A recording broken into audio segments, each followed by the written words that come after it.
one core ಯಾರು issue in ಬಂದಿಲ್ಲ, marketing ನೀವೇ right ಫೋನ್ now in ಮಾಡ್ತಿದ್ದೀರಾ Web3 is ಇವಾಗ, just complaint attribution. ಕೊಟ್ಟಿದ್ರಿ. We don't actually ಇಲ್ಲ know ಇಲ್ಲ which wallet address is tied to ಇಲ್ಲ, ನೀವೇ first is phone tied to ಮಾಡ್ತಿರೋದು. which user. So for example, someone might follow you on Twitter, but did that same user actually ಒಂದು ರೂಮಲ್ಲಿ spend ಮಾತ್ರ money ಇಲ್ಲ, on ಅದು your product and lift off and contribute on to the bottom ಆಗ್ತಿದೆ. line? ಅದೇನೋ That actually ಇವರು is a big lift ಅವ್ರು unknown. ಬಂದಿದ್ರು, ನಮ್ಮ So there's lift a bunch ಅವರು of projects that are working on ಡಿಸ್ಕಾಮಿಗೆ this, phone ಮಾಡಬೇಕು, but kind of the fluctuation ಇದೆ sense I ಅಂತ want ಹೇಳಿ. to give you all is that marketing in Web3 is still very much about ಇವಾಗ trust. ಕೇಳಿಸ್ತಿದ್ಯಾ?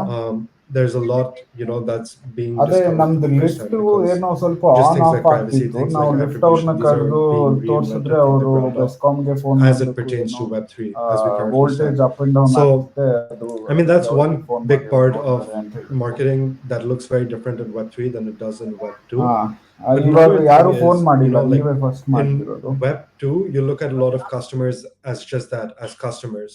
But in Web3, you think about them as owners, right? So you're thinking about your community as, stakeholders within a company, and you're communicating to them through that lens more so than, um, yeah, these are customers or whatever. There's a little bit of both, but there's definitely a lot of nuances in how you message.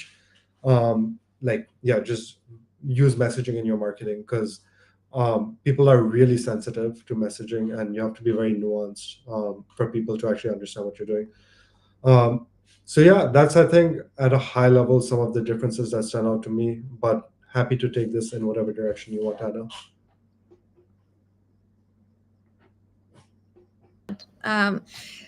Tell us, walk us through your thinking process about like the rebrand and how you marketed the rebrand and all the actions that have come from that.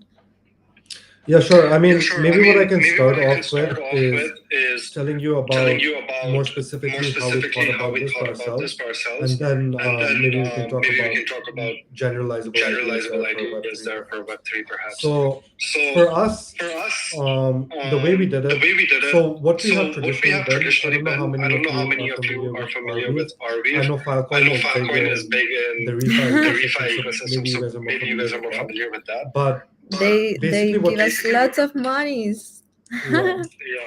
Yeah. So Filecoin and Arweave, they both do decentralized storage. So we're actually part of the Arweave ecosystem, not the Filecoin ecosystem. The big difference between Filecoin and Arweave is that Arweave does permanent storage, right? Which is a very crypto native innovation. Like, use decentralization as a way to make sure that data can persist forever, which is something that was not possible in Web2, right?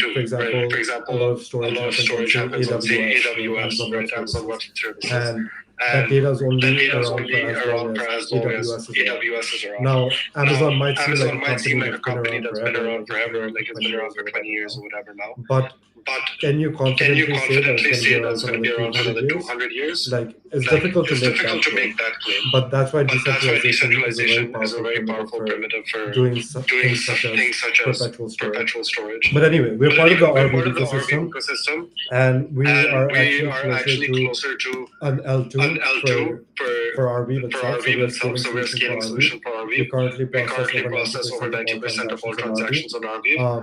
By contrast, I think like most Ethereum L2s, like even the bigger ones, will do like maybe 10% of Ethereum transactions or whatever.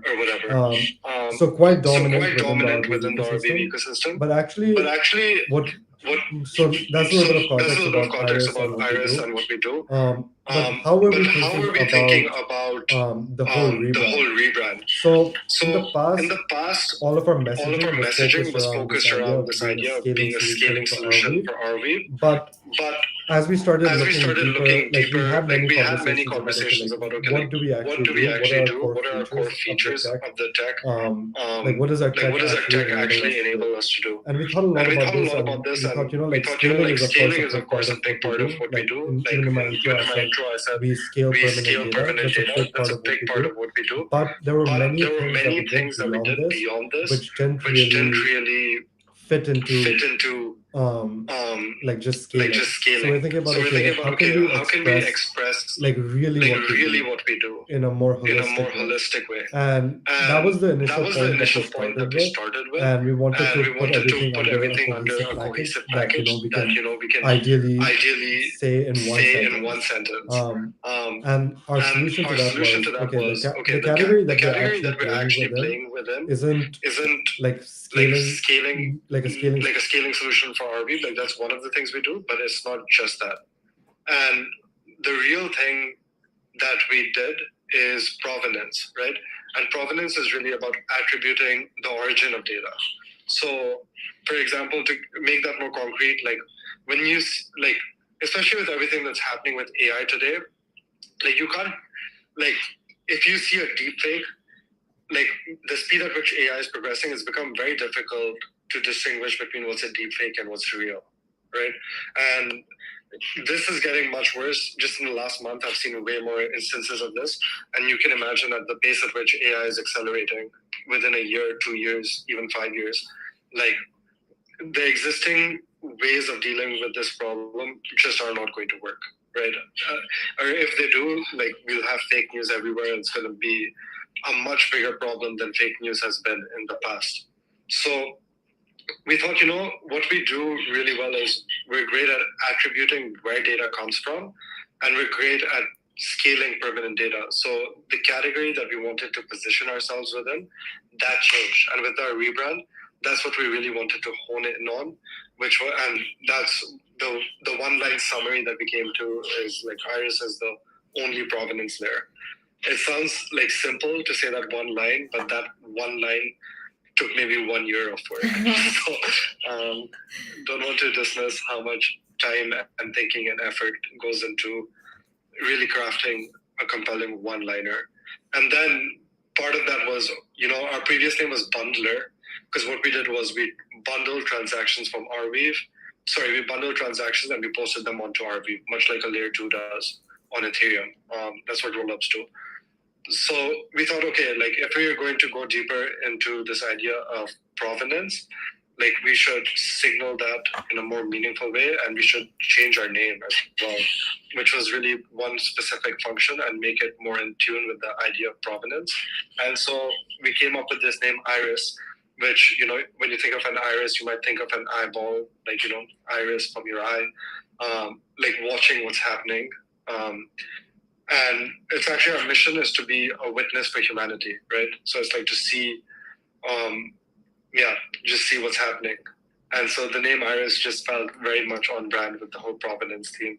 So that's kind of how we thought about it is, how do we craft our own position? And I think like just from a marketing perspective, like if you can find a place where you can establish a category and like position yourself as a category layer, a category leader, that's a very good position to be in, right? To give you another Web3 example, like I don't know how many of you are familiar with Celestia. They're another infrastructure project, fairly technical, but what they do is they provide data availability, right? So their data availability layer, they came up with this idea of being the first of like modular blockchains. If you guys are familiar with that term, that comes from the head of marketing at Celestia actually coined that term, and now it's something you see all over crypto Twitter at least. And yeah, they define this idea of what it means. They define the term data availability and what it means to be a good data availability layer. And when they were able to define the category, now any new entrant into that category has to play by their definition. And so they're always going to look like the best solution because they took their value propositions and they said, this is the category. And then they position themselves as such. So when we were thinking about just, how can we create our own category, that's kind of how we were thinking about this. That's a little bit of context on how I have been thinking about marketing and how we approach our rebrand. I think there's some hands up, so I don't know, maybe people have questions. I'm happy to answer if people want to ask. Yeah, we have Rod with the hands up. What's up, Rod? Yeah, hey, Rod. Fun fact, but I want to say thanks for supporting space exploration. We think that one of the grantees on the Space QF round is a part of Arweave ecosystem, and if you process 90% of Arweave transactions, then 90% chance that you process his transaction as well. I mean that you store cross observation data. I think it's kind of fun and cool coincidence. That's awesome. I wasn't aware of that, but love to hear that. And it's stored permanently, right? So when aliens find the data that we were working with in 1,000 years, 10,000 years, whatever, maybe they'll stumble on this. So thanks for that as well. Yeah, thank you, Rod, for the question. And yeah, that's funny. But yeah, maybe like, okay, you guys decided on a name and establishing like your own category, which is like the provenance layer. And what happened after? Like, how did you decide to use all these gamification characteristics in the marketing campaign that you guys released? And yeah, how did you do it? Yeah, so let me talk about the campaign level now. So we rebranded. We put a bunch of work, months of work into thinking about how do we get our narrative out there? Because if we establish this whole category, and if no one understands what the fuck we're doing, then they're just gonna like say, "What is this?" So there's a big difference between just establishing a category and then gaining acceptance for that category throughout the industry. That's a whole different challenge of its own.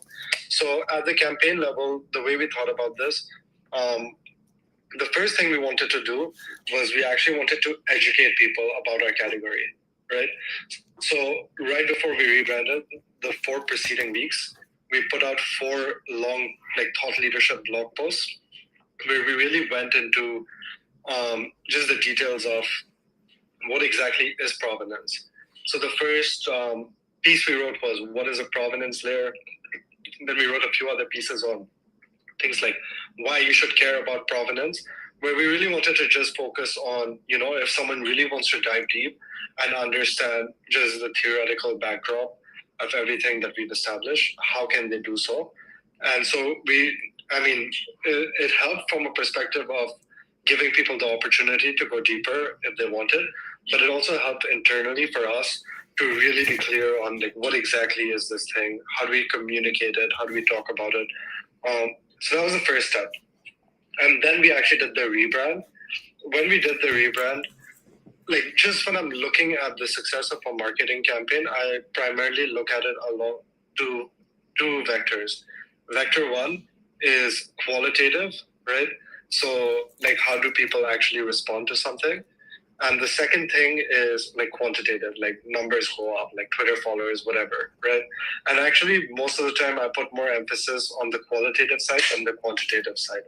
And the reason is because crypto, especially the space we operate in, like crypto infrastructure, there's only so many players, right? There's only so many players. There's only so many people.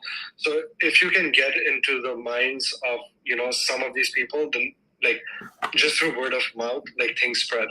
Like,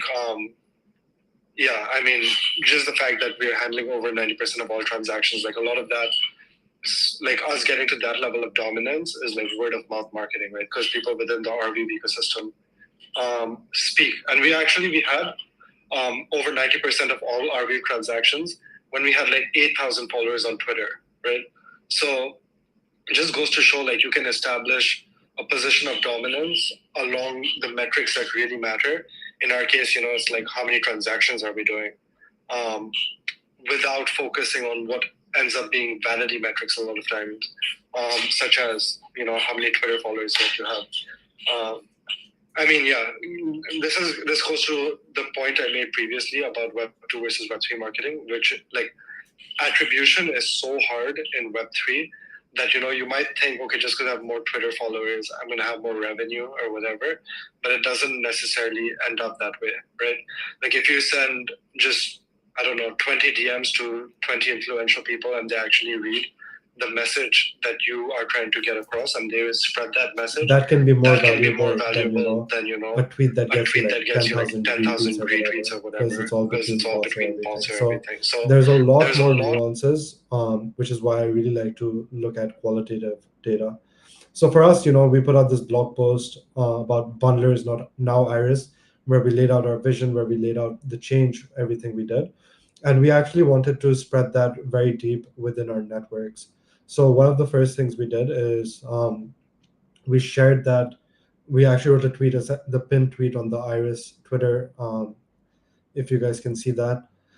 We shared that with pretty much everyone within our ecosystem. Like we have over 300 projects building on top of Iris at this point. But we shared it with all of them. We shared it with a lot of other infrastructure players, and just wanted to make sure that people understood.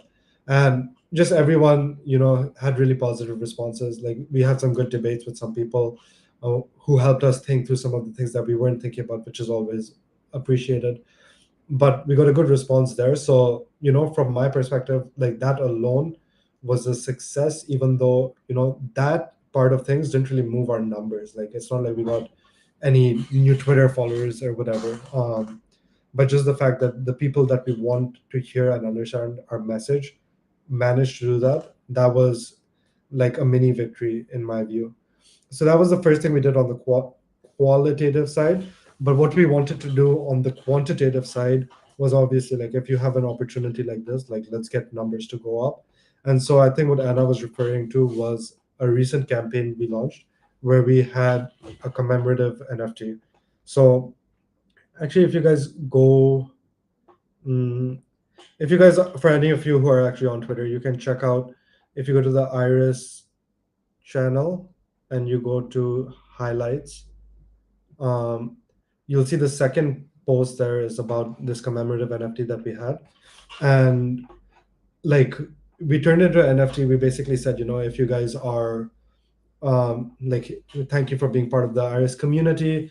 As a token of our gratitude, we'd love to share this NFT with you, which is we put together this intro video to announce our rebrand, and we just made like a nice NFT out of it and shared it with people.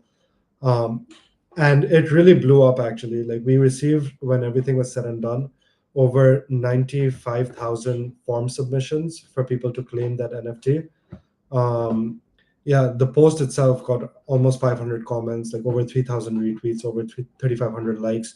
We gained like 60,000 60,000 Twitter followers, gained like 30,000 YouTube followers. Like our Discord got like 40,000 more people. Like everything just completely exploded. So that was really successful from like a numbers perspective. But again, like you might look at the two things that I mentioned in terms of like sending DMs to people and this campaign and say, oh, clearly like this thing moved the number, like moved like numbers like crazy, and the other thing didn't. But I would say like you actually need both.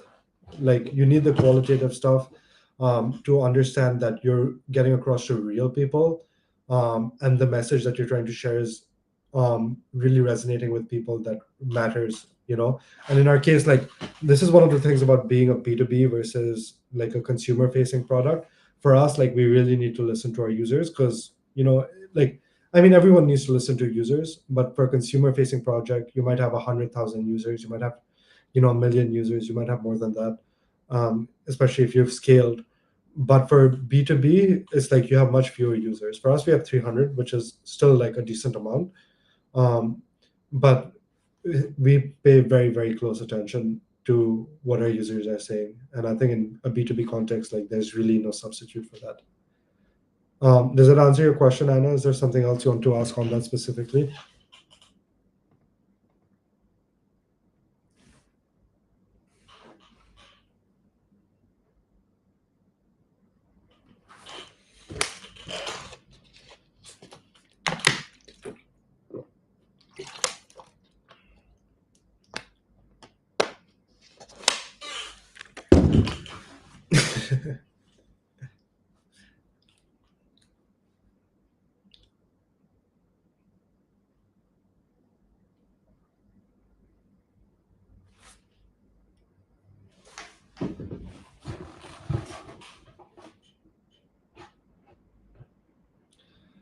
Um, I mean, see, the first thing I'll say is this is not my area of domain expertise, like not even in the slightest. So take everything I say with a grain of salt.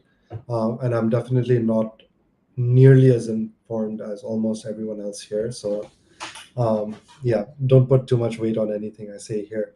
But what I'll say is, like one of the first things that stood out to me in the refi space, I guess, like just starting with Gitcoin, was the idea of quadratic funding, right? It's like even without having a lot of money, like you can actually use quadratic funding as a way, as a means to increase, um, to actually give a meaningful amount of donations to people. If you get $100 from 100 unique people, that you can get so much more money than that. like that to me was just a really unique perspective on fundraising in general. And thought it was a great idea, and I think it's um, one of the best things I've seen come out of the entire crypto industry. I think it's a great way to fund public goods, especially because in crypto, yeah, like if you guys are familiar with the fat protocol thesis, is the idea that the protocol accrues the value, as opposed to in web 2 where the application's built on top of um, each protocol accrue all the value, right? For example, HTTPS is probably like it's not monetized in any kind of way, but if it was monetized, it would probably be worth, I don't know, over $1 trillion. But there's not really been any value accruing to HTTPS. Instead, it's gone to Facebook, Google, Amazon, and I mean the long tail of technology companies that are built on top of it.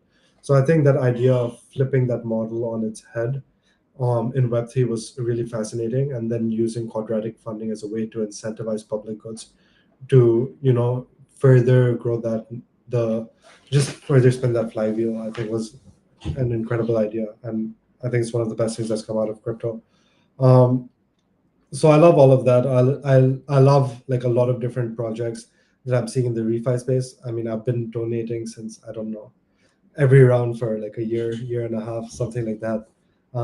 So obviously big fan of the community and everything that people are doing there.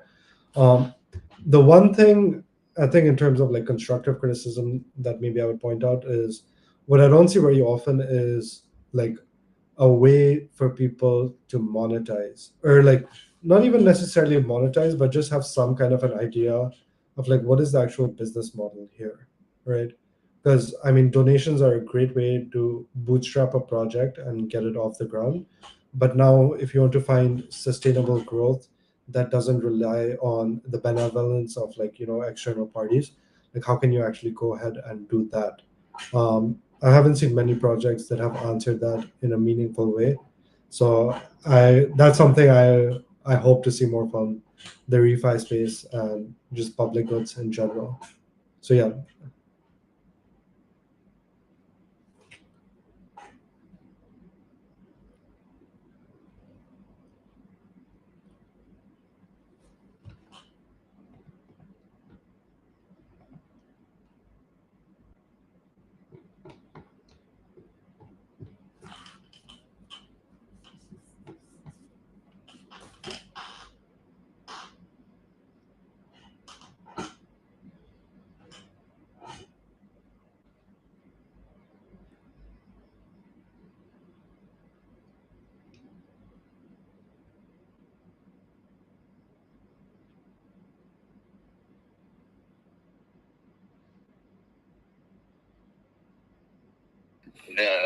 Several projects has money from ESA, European Space Agency, and with the D-Space, it's totally different. Lunka is one of the few projects that raises money and lives on donation, but it's kind of sustainable if you take a look at it as an ecosystem. With all the projects that we have, the money flows from one project into another. And to answer the question why you should support the projects that are there, because actually quadratic funding is not about the money at all. It's nice and sensitive, but it's a way to coordinate projects under the same goal, while those projects would continue being decentralized. I mean, each and every project on the D-Space round works for themselves. They have their own interest. However, we unite together and we spread the word and amplify the message. So, personally, I'm against the world donation, and I'm against the world donation. I believe the most correct way is to say, please vote for the project that you like with your own money, and show them some support. Show them that there is another way to fund space exploration. So. And I think that we have to shift our attitude on that. on that side of the process. And keep in mind that first of all, a lot of projects that we see right now here, they've been started like a year ago or even less. So there is not enough time passed before these projects became sustainable. I mean, 1 year for the project is nothing. And secondly, we already have a strong economy and strong ecosystem, so it's not correct to look only at the projects, because we have a super strong community of founders, of super active founders that actually does a lot. And the most, I mean, I can continue talking about that, but yeah, my main point is that we should get rid of the idea of philanthropy. We should get rid of the idea of donation, rather than we should keep in mind that there are tons of ways how the projects could be built, and the quadratic funding is a new way to build public goods. So it's not like people who do public goods shouldn't be perceived as the people who are begging for money. I can go and find a job easily. It's not an issue. But we are not begging money. We are just working on a different way to produce public goods. No, I agree with I you. agree with you. I agree with everything you said, Ross. I mean, I think quadratic funding, the really cool thing about it is it's a way to bootstrap funding, right? It's a way to bootstrap funding, like the community will decide, hey, what you're working on, like that's valuable to society, and I can give you $1, and that's going to somehow turn into enough for you to say, you know what, like okay, like I want to work on this. The community thinks it's valuable. No.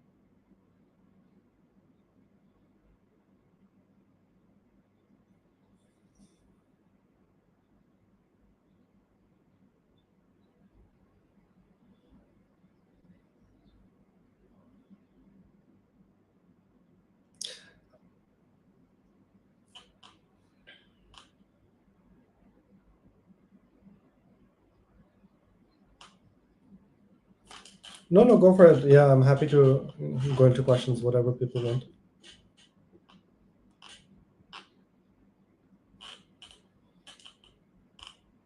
Has its own set of challenges, and I've been also trying to personally wrap my head around how to approach something like this, and the playbook is very different here. And there are a lot of different things to do, how to approach this whole like campaign vibe, and what are the end goals. And I think there was a lot of insights into that over the conversation. What I was curious to understand was primarily two things. One, what does the tool stack look like? Like what is now, as you, as somebody who's head of marketing, like let's say minting NFTs or running campaigns or blog posts or like DMing influencers. I mean, those are the tools that you would like use on whatever purpose required. So what does that overall look like, and what goes into and I think I agree, you need both, right? You need qualitative and quant. And I think one without the other also kind of ends up like lacking substance. So it's essential to drive both down. What goes behind like running a marketing campaign and getting that much outreach on, let's say, like one post? What does that involve? Good question. Okay, let me start by talking about the first question you asked, which is about the marketing tech stack, right? So, I mean, I'll tell you my general tech stack, which is actually very, very simple. It's like Google Suite, right? You use Google Docs, you use Excel, I mean, Google Sheets, Google Calendar, Google Drive. That's, I would say, like, I don't know, over 50% of the tools we use, very simple. Then in terms of channels, Discord, Twitter, right? Like it doesn't take a lot to do any. You have a question on that specifically? Go for it. Okay.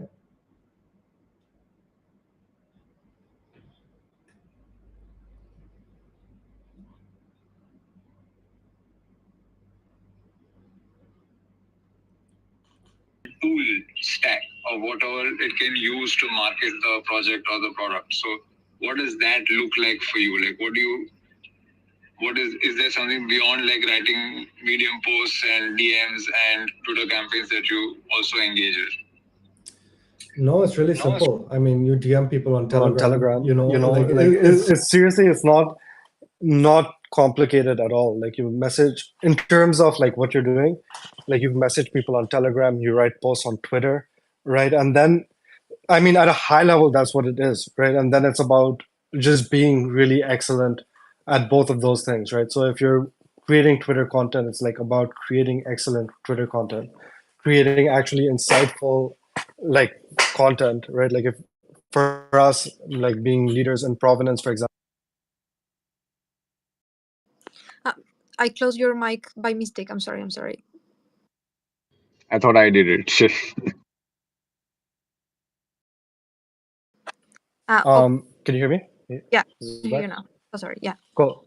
Yeah, so I was saying, yeah, it's just about being really excellent with how you're using the channels because the channels in itself are very basic.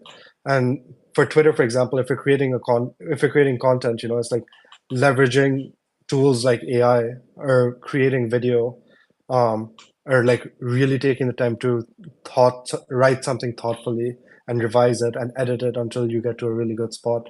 Um, yeah, I mean, it's really not anything crazy. I mean, for the NFT we did, I guess that was relatively more technical because what we did was we set up a landing page. We had a form there. We made the landing page look pretty.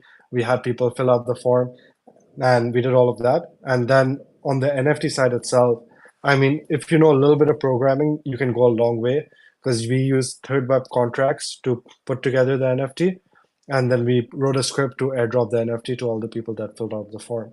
So, like, it's fairly simple. There's nothing crazy. I think like you definitely don't need to get overly complicated with the technical setup and tools or whatever that you're using. It's just about doing a few things, but doing them at a very, very high quality. Yeah, Does I that answer your think Third question? Web. Yeah, Third Web is great. We've been using it for a bunch of stuff, and yeah, the reason I asked is, and I think this does answer it because we have been like I think similar tools, and I was just trying to understand if you are missing out on anything that is also used in Web3. But yeah, that does provide like a good overall high view of this. Shamba, do you want to go? Do you have a question?